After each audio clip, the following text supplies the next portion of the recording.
Today we're going to dive right into the experience section of your resume. So this really is the heart and soul of your resume, and I highly recommend always leading with your position title when possible. If you have held a number of different roles at one company, then absolutely highlight that company name, the location and the dates. Underneath, write the company highlight sentence.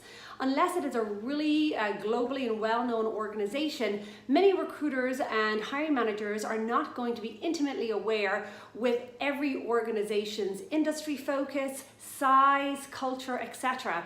And these things do matter because it definitely gives added confidence to a hiring organization if an individual, if a candidate has worked in a similar type of environment, industry and culture. So I recommend adding that company highlight sentence for all the companies that you are going to be adding to your resume. I typically recommend adding it in 2 font sizes smaller than the normal font size that you are writing your resume in. Put it in italics and put it in brackets. And that will really kind of highlight that company from an industry, size and culture perspective. Underneath, begin once you've highlighted that position title that you were in today and the dates that you've been in that role.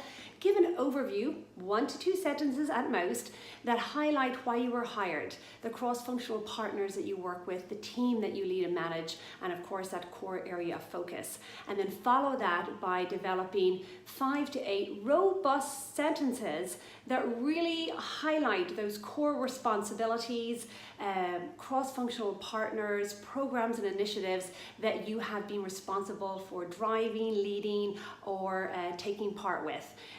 Then follow that directly after with your results or achievements or accomplishments. You can call them any of the above, but I definitely recommend, when possible, adding in between 2 and 4 results for each job that you've held in the last 8 years. Use bullet points because it makes for a much easier reading experience. And of course, if you can have data or you can quantify those results, it really allows you to clarify that value that you were able to bring in a much more specific manner.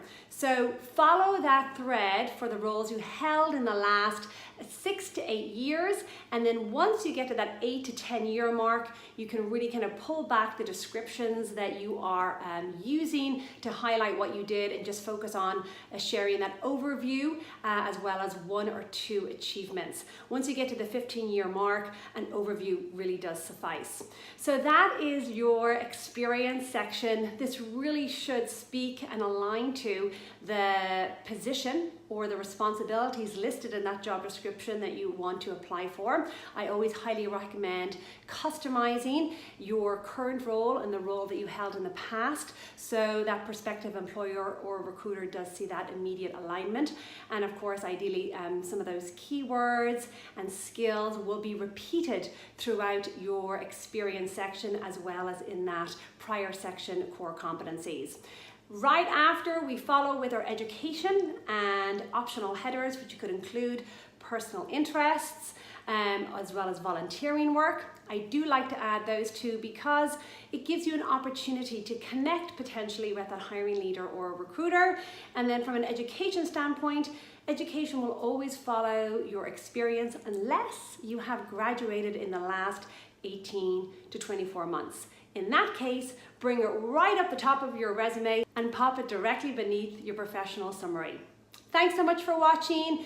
They are my top tips to make sure that your resume does pique the interest of the recruiters and the hiring managers that you want, and of course passes that ATS test, because you're going to be customizing your professional summary, your core competencies, and the position that you hold today and the one that you held prior to that. So it really does speak to that position you want to land next. Thanks so much for joining. I hope you enjoyed this. Let me know your comments if you felt they were helpful. And this is Saoirse with Treasure Career Counseling. Bye.